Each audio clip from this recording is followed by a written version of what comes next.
Hi, I'm Sandra Razielli, and I teach yoga-inspired movement in the San Francisco Bay Area.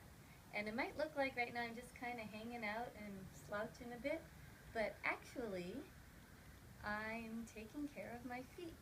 So for the month of June, I focused my class on paying attention to our feet. That was my theme. And one of the important things to do to take care of your feet is to actually take care of your calves. So right now I have my right calf on my left knee, finding a spot that's a little tight and just letting it open up. It's a nice way to start to take care of your feet. So if for some of you, you don't really feel much here, depending upon how tight your calves are, another way you can do the same thing or similar action is to come onto your hands and knees and place one knee on the calf and then just hold it there for a bit till you find a spot. And I wouldn't recommend doing this on a hard surface. You could do it in the grass or with a pad, but this is where I'm right now, so it's okay for a little bit.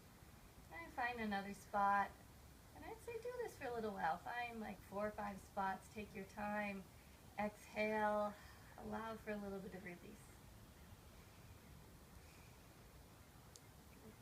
And that might just be enough.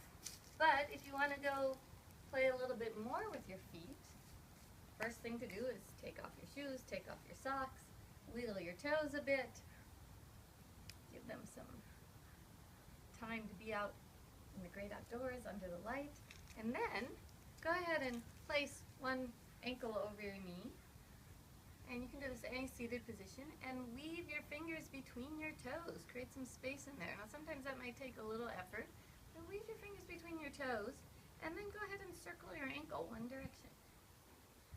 And as you do that, you might hear a little percussion. Sometimes we have a little percussion band in our bodies, so you might hear a little snapping, crackling, popping. That's okay. And then go the other direction.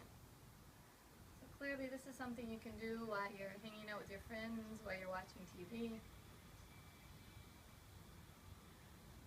And then, this is my favorite thing to do next, is if you take your hand right beneath those other fingers and then circle the ball of the foot. This is an area that we often don't move very often because so many of us spend our time in shoes and walking on flat surfaces. Our feet are made to move in all sorts of directions. And unfortunately, our modern lifestyle doesn't let us do that. So after you've circled the toes a bit, one direction, the other direction, then go ahead and take both hands next to each other so your thumbs touch. Bring your thumbs to the back of your foot. Take your fingers over the top of your feet. Hold with the hand that's closest to your ankle. Keep that sturdy, and then just rock back and forth. And especially those of you who walk on flat surfaces, this area tends to get a little bit hard and stuck. So you open up some space in here. And then slide your hands down a little bit and rock a little bit more again, back and forth. And then I like to do it 3 different spots. So one more time. Take your hands down, rock a little bit.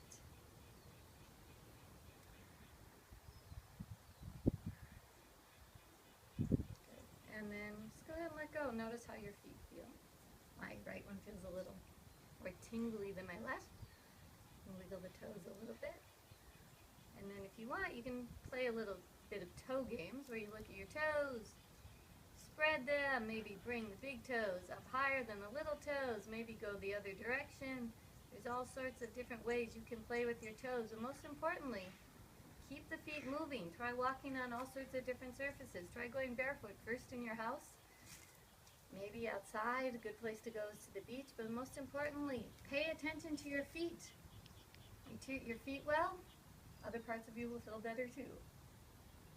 And if you want to know more about me, you can find my website, raziyoga.com. Enjoy your feet.